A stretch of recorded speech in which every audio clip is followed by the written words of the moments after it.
नमस्कार दोस्तों, फतेह क्लासेस में आपका स्वागत है। आज हम जयपुर राजवंश का इतिहास भाग 5 का अध्ययन करेंगे।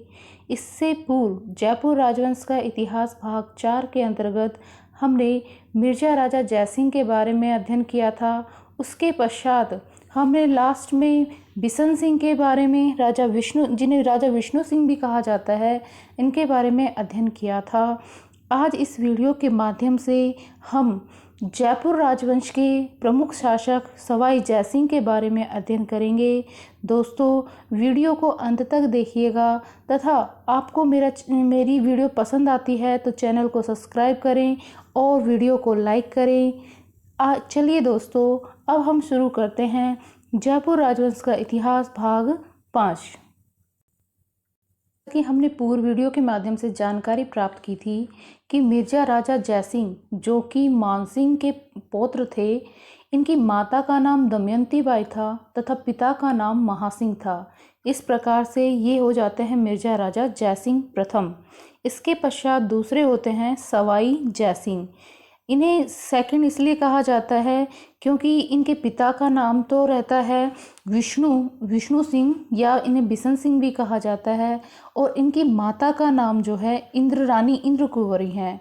इस प्रकार से ये दोनों का समय जो है अलग अलग है, इनमें जो है अंतर है, तो इसको ध्यान रखना कि कंफ्यूज ना हो जाए इस चीज़ के लिए। दूसरा दोस्तों, राजा बिशन सिंह जो है ये भरतपुर के शासक राजा राम को जो है इनको दमन करते हैं, राजा राम का, और फिर इसके पश्चात औरंगजेब इन पर प्रसन्न हो जाते हैं और दक्षिण में है उत्सव का आयोजन करते हैं। कौन? औरंगजेब। इसके पश्चात अब हम इनके राजा विष्णु सिंह के दो पुत्र हैं जिनका नाम है जय सिंह और दूसरे का नाम है विजय सिंह। जय सिंह बड़े पुत्र होते हैं और विजय सिंह इनके छोटे पुत्र होते हैं। जब औरंगजेब जो है इनसे एक बार प्रश्न करते हैं जय सिंह और विजय सिंह से कि जय सिंह, यदि मैं आपको आमेर का शासक बना दूं तो आप क्या करेंगे मेरे लिए? और यही प्रश्न विजय सिंह से भी किया जाता है। तब जय सिंह जवाब देते हैं कि यदि मैं आमेर का शासक बनूंगा तो मेरा जो पूरा निष्ठा रहेगी आमेर के प्रति रहेगी, मैं आमेर के विकास के लिए ही कार्य करूंगा। लेकिन जब विजय सिंह जवाब देते हैं तो ये जवाब देते हैं कि यदि मुझे राजा बनाया जाए, आमेर का शासक बनाया जाए, तो मैं अपना संपूर्ण जीवन जो है मुगल साम्राज्य के विस्तार के लिए करूँगा। मुगलों की उनके लिए पूरे अपने आप को अपना जीवन समर्पित कर दूंगा। इससे ये कहते हैं कि मुझे यदि मैं ज्येष्ठ होता और मैं शासक बनता तो मेरा जो है मुगलों के प्रति ही समर्पण रहता, मुगलों के विकास के लिए, उनके साम्राज्य के विस्तार के लिए ही मैं कार्य करता पूरी निष्ठा के साथ। इससे जो है औरंगजेब प्रसन्न हो जाते हैं और वो जयसिंह को जो है सवाई की उपाधि देते हैं। सवाई का अर्थ है एक से बढ़कर, यानी कि ये जो है विजय सिंह जो है इनको सवाई जयसिंह बोल देते हैं। इनका मूल नाम विजय सिंह रहता है, सवाई जयसिंह का, लेकिन बाद में जो है औरंगजेब के द्वारा इन्हें सवाई जयसिंह नाम दिया जाता है और जयसिंह को कर दिया जाता है विजय सिंह। इस तरह से इनके नामकरण कर दिए जाते हैं। अब दोस्तों, हम इस वीडियो के माध्यम से सवाई जयसिंह के बारे में अध्ययन करेंगे। सवाई जयसिंह जो है इनका कार्यकाल रहता है 1700 ईस्वी से लेकर 1743 ईस्वी के बीच। इनके पिता का नाम है विष्णु सिंह, जिसे बिशन सिंह भी कहा जाता है, और इनकी माता का नाम है इंद्र कुंवरी। किनकी माता का? सवाई जयसिंह की माता का नाम। इसके पश्चात औरंगजेब की मृत्यु हो जाती है 1707 ईस्वी में। दोस्तों, सवाई जयसिंह जो थे इन्हें संस्कृत व फारसी भाषा की प्रकांड विद्वान थे तथा इन्हें गणित व खगोल शास्त्र का ज्ञान था, जिसके आधार पर ये सौर वेधशालाओं का भी निर्माण करवाते हैं। इस प्रकार से ईस्वी में औरंगजेब की मृत्यु हो जाती है। औरंगजेब की मृत्यु के पश्चात जो है उनके पुत्रों में उत्तराधिकार के लिए युद्ध होता है, जिसे जाजऊ का युद्ध कहा जाता है। ये सन 1707 ईस्वी के बीच में होता है। किन के बीच? जो औरंगजेब के पुत्र थे उनके बीच होता है। इनके पुत्र थे आजम और मुअज्जम, जिन्हें आजम का साथ दिया था सवाई जयसिंह ने और मुअज्जम का साथ दिया था इस उत्तराधिकार के युद्ध में विजय सिंह ने। दोस्तों, मुअज्जम ने आजम को मारकर यह युद्ध जीत लिया था और बहादुर शाह के नाम से ये मुगल बादशाह बन गए थे। इसके पश्चात बहादुर शाह प्रथम ने आमेर पर आक्रमण किया। आमेर पर जब इन्होंने आक्रमण किया तो इन्होंने सवाई जयसिंह को हटाकर उनके स्थान पर जो है विजय सिंह को शासक बना दिया बाद में। तो ये इसका ये है कि इन्होंने जो मुअज्जम था इनका साथ विजय सिंह ने दिया और ये मुअज्जम ही जो है अपने भाई आजम को मारकर जो है शासक बन जाते हैं। तो इनका दायित्व बन जाता है कि विजय सिंह ने मेरा साथ दिया है युद्ध के मैदान में, तो मैं उनको आमेर का शासक बनाऊं। इसलिए जीतने के पश्चात जो है मुअज्जम, जो कि बहादुर शाह के प्रथम के नाम से जाने जाते हैं बाद में, वो इनको आमेर का शासक बना देते हैं। और बहादुर शाह प्रथम ही जो है आमेर का जो नाम बदलकर इस्लामाबाद या मोबिनाबाद रख देते हैं। दोस्तों, इसके पश्चात देबारी समझौता होता है। जब आमेर के शासक सवाई जयसिंह के स्थान पर उनके भाई विजय सिंह शासक बन जाते हैं तो वो आमेर से जाकर एक देबारी नामक स्थान पर जो है एक सम्मेलन जो समझौता करते हैं मेवाड़ के अंदर जाकर। इस सम्मेलन में, इस समझौते के अंतर्गत 1708 ईस्वी में जब ये देबारी जाते हैं, देबारी कहाँ पड़ता है? उदयपुर के अंतर्गत। वहाँ आमेर के राजा सवाई जयसिंह और मारवाड़ के राजा महाराजा अजीत सिंह और मेवाड़ के राजा महाराणा अमर सिंह, इन तीनों के मध्य जो है देबारी समझौता होता है। इस समझौते के तहत शर्तें रखी जाती है। 3 शर्तें प्रमुख रूप से रहती हैं कि अजीत सिंह जो है मारवाड़ का शासक बनेंगे। पहली शर्त तो ये हो गई कि अजीत सिंह ही मारवाड़ के शासक बनेंगे। जो है तीनों पक्ष, आमेर, मारवाड़ और मेवाड़, ये तीनों ही पक्ष मिलकर जो है अजीत सिंह को मारवाड़ का शासक बना देंगे। दूसरी शर्त यह रखी गई कि ये तीनों ही पक्ष, आमेर, मारवाड़ और मेवाड़, तीनों मिलकर जो है सवाई जयसिंह को आमेर का शासक बनाएंगे। इसके पश्चात तीसरी शर्त रखी गई। दोस्तों, तीसरी शर्त ये रखी गई कि मेवाड़ के महाराणा अमर सिंह सेकंड जो है अपनी पुत्री चंद्रकुवरी का विवाह जो है सवाई जयसिंह के साथ करेंगे। और इसके लिए उन्होंने शर्त रखी कि चंद्रकुवरी से जो उत्पन्न होगी सरकार, वही जो संतान पैदा होगी चंद्रकुवरी से, वही जो है उत्तराधिकारी बनेगी। शाह बहादुर शाह प्रथम ये इनकी शर्तों को मान लेते हैं और 1708 में देबारी में जो है राजस्थान के शासक जो है मुगलों से स्वतंत्र हो जाते हैं। इस समझौते के तहत समझौता जो है समाप्त होता है। उसके बाद जब सवाई जयसिंह का अगला कार्यकाल रहता है 1700 से लेकर 1743 ईस्वी के बीच में। हम पढ़ते हैं कि क्या क्या कार्यकाल रहा है। सवाई जयसिंह जो है मालवा के सूबेदार बनते हैं 1712 ईस्वी में। और इस समय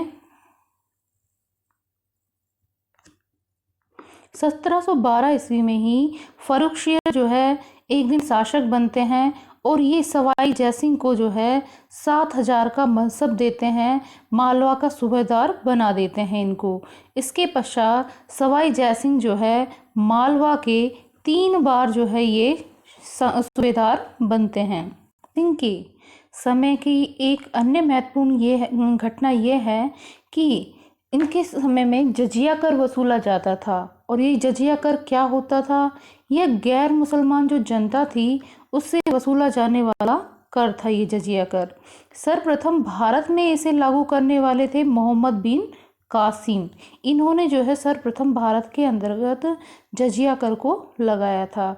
इसके पश्चात दोस्तों अकबर ने इस कर को हटा दिया, फिर अकबर ने इस कर को पुनः लगा दिया, फिर दोबारा से अकबर ने इसको हटा दिया। अकबर ने 2 बार तो इसे हटाया और 1 बार इसने लगाया। उसके पश्चात दूसरे शासक थे औरंगजेब, जिन्होंने इस कर को पुनः लागू करा दिया। दोस्तों, इस प्रकार से मुगल बादशाह जहांदार शाह ने 1712 ईस्वी में सवाई जयसिंह की सलाह पर जो है जजिया कर को पूर्ण रूप से हटा दिया।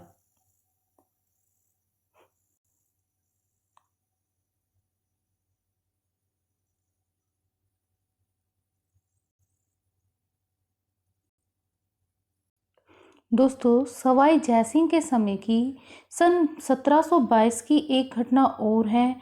इन्होंने जाटों के विद्रोह का दमन किया था सन 1722 ईस्वी में। सवाई जयसिंह ने 1722 में भरतपुर में चूड़ामन जो थे, इनके विद्रोह का दमन किया था। और इन चूड़ामन के भतीजे थे बदन सिंह। इन्होंने जो है इन्हें अपनी ओर मिलाकर, चूड़ामन के भतीजे जो बदन सिंह थे, इनको सवाई जयसिंह ने अपनी तरफ मिलाकर भरतपुर का शासक बना देते हैं। ये इनको सवाई जयसिंह जो है बदन सिंह को ब्रजराज की उपाधि प्रदान करते हैं। इसके पश्चात तत्कालीन मुगल बादशाह जो है सवाई जयसिंह को राजराजेश्वर राजा की उपाधि से सम्मानित करते हैं। दोस्तों, अगली घटना मराठों का आक्रमण, जो कि सवाई राजा जयसिंह के समय हुई थी घटना। इसमें सवाई राजा जयसिंह के समय मराठों ने 7 बार आक्रमण किया, लेकिन सवाई प्रताप के कार्यकाल में ये 16 बार इन मराठों का आक्रमण हुआ। राजस्थान में मराठों का आक्रमण सर्वप्रथम बूंदी राज्य पर हुआ और सर्वाधिक आक्रमण जो है राजस्थान में मराठों का जयपुर राज्य के अंतर्गत होता है। सवाई जयसिंह जो है मराठों के आक्रमण से बचने के लिए जयपुर में नाहरगढ़ दुर्ग का निर्माण करवाते हैं, इनके आक्रमण से बचने के लिए। इस प्रकार से यहाँ पर दोस्तों, बूंदी राज्य पर जब मराठों का आक्रमण होता है तो उस समय बूंदी के शासक होते हैं बुद्ध सिंह हाड़ा, और जो मराठों का नेतृत्व करते हैं वो मल्लाराव होलकर होते हैं। वो इनका नेतृत्व करते हैं मराठों का। दोस्तों, नेक्स्ट अगली घटना है सवाई राजा जयसिंह के समय की, कि इन्होंने जो है मराठों के जो युद्ध कर रहे थे, मराठा बार बार आक्रमण कर रहे थे, तो इनके आक्रमण से बचने के लिए जो है इन्होंने हुरुडा सम्मेलन का आयोजन किया 17 जुलाई 1734 को, और ये हुरुडा स्थान जो है भीलवाड़ा में है। इस आयोजन के लिए पहले योजना का जो निर्माण किया वो सवाई राजा जयसिंह के द्वारा किया गया था। इस योजना का निर्माण दोस्तों, जैसा कि मैंने बताया, हुरुडा सम्मेलन का जो उद्देश्य था मराठाओं के विरुद्ध जो है राजस्थान के राजाओं में एकता स्थापित करने के लिए यह सम्मेलन बुलाया गया था। इसके अध्यक्ष थे मेवाड़ के महाराणा संग्राम सिंह सेकंड, जिन्होंने सहेली की बाड़ी का निर्माण करवाया था। लेकिन सम्मेलन से पूर्व ही जो है इनकी मृत्यु हो जाती है। ये ध्यान रखना है दोस्तों कि इनका जो इस सम्मेलन का आयोजन करवाया जा रहा था तो उस समय अध्यक्षता की थी महाराणा संग्राम सिंह सेकंड ने, लेकिन जब इनकी मृत्यु हो जाती है तब इनके पुत्र रहते हैं महाराणा जगत सिंह सेकंड, जो कि इस सम्मेलन को संपन्न करवाते हैं। तो इन दोनों में, इनमें 2 अध्यक्ष रहे हैं। इस चीज़ का विशेष रूप से आप ध्यान रखना। आगे देखते हैं, भाग लेने वाले प्रमुख जो शासक थे वो थे जयपुर के सवाई जयसिंह, जिन्होंने भाग लिया। मेवाड़ से महाराणा जगत सिंह सेकंड ने भाग लिया, और मारवाड़ से महाराणा अभय सिंह ने भाग लिया। नागौर से महाराणा बख्श सिंह ने, और बीकानेर से महाराजा जोरावर सिंह ने, और बूंदी के महाराजा दलेर सिंह ने जो है इस सम्मेलन में भाग लिया। लेकिन इस सम्मेलन से कोई निर्णय नहीं निकल कर आया। के लिए निर्णय हुआ तो उसमें यह डिसाइड किया गया कि वर्षा काल के बाद जो है रामपुरा अगुचा नामक स्थान पर, जो कि भीलवाड़ा में है, इस राजस्थान के इधर जो है सभी राजा एकत्रित होंगे। और लेकिन यहाँ पर जो है कोई भी राजा एकत्रित नहीं होता है वर्षा काल के पश्चात, और इस कारण से जो है राजस्थान के सभी जो राजा हैं उन्होंने मुगल बादशाह को समर्थन देने का निर्णय करते हैं। इस यहाँ जो वर्षा हुडा सम्मेलन के बाद जो है ये एकत्रित नहीं होते हैं, लेकिन ये सभी राजा जो है बाद में निर्णय करते हैं कि मुगल बादशाह को ही समर्थन देंगे। दोस्तों 1 सितंबर 1743 ईस्वी में सवाई जयसिंह का देहांत हो जाता है। अब हम सवाई जयसिंह के स्थापत्य कला के बारे में जानकारी प्राप्त करेंगे। दोस्तों वीडियो को स्किप ना करें, आप इसके बारे में और ही महत्वपूर्ण जानकारी प्राप्त करेंगे। हम सवाई जयसिंह की स्थापत्य कला के बारे में जानेंगे। दोस्तों 18 नवंबर 1927 में सवाई जयसिंह ने जयनगर या सिटी ऑफ विक्ट्री जयपुर नगर को बसाया था। जयपुर नगर के वास्तुकार थे विद्याधर भट्टाचार्य। इस नगर की सड़कें एक दूसरे को समकोण पर काटती है, इस प्रकार से इसकी व्यवस्था की गई थी। यह वैज्ञानिक और व्यवस्थित क्रमबद्ध रूप से बसाया गया नगर था। कौन सा? जयपुर नगर। के अन्य नाम भी हैं, जिनमें पहला इसे बोला जाता है पूर्व का पेरिस, रंगश्री द्वीप, पिंक सिटी या गुलाबी नगर। इन नामों से भी इसे जाना जाता है। सवाई जयसिंह ने जयनिवास महल का निर्माण तथा सिसोदिया रानी के महल भी बनवाया। सिसोदिया रानी जो कि चंद्रकुंवरी थी, जो कि उदयपुर की थी, इनके महल का निर्माण भी सिसोदिया रानी के महल के नाम से इन्होंने करवाया है। जयपुर के सवाई जयसिंह ने जयपुर के वास्तुकार याकूब खान की नेतृत्व में चंद्र महल का निर्माण करवाया था।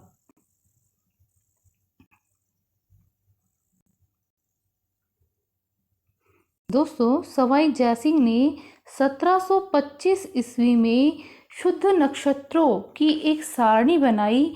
इस सारणी को इन्होंने मोहम्मद शाह को भेंट किया, जिसको कि बाद में जीज मोहम्मद शाही के नाम से ये जानी गई। दोस्तों सवाई जयसिंह ने 5 वेधशालाओं का निर्माण देश के अंदर कराया, जिन्हें जंतर मंतर के नाम से जाना जाता है, जंतर मंतर कहा जाता है। ये जंतर मंतर वही है जो इन्हें वेधशाला कहा जाता है। इसके अंतर्गत जो है 5 वेधशालाएं बनाई, जिनमें प्रथम है दिल्ली की जो है सबसे प्राचीन वेधशाला है। उसके पश्चात दूसरे नंबर पर आती है जयपुर की वेधशाला सबसे बड़ी वेधशाला है। इसमें कुल 14 यंत्र हैं। इसमें सम्राट यंत्र है, जिसे विश्व की सबसे बड़ी घड़ी या सूर्य घड़ी कहा जाता है। दूसरा इसमें राम यंत्र है, जो ऊंचाई मापने का एक यंत्र है। तीसरा दोस्तों इसमें जयप्रकाश यंत्र है, जो सौर मंडल की हमें जानकारी प्रदान करता है।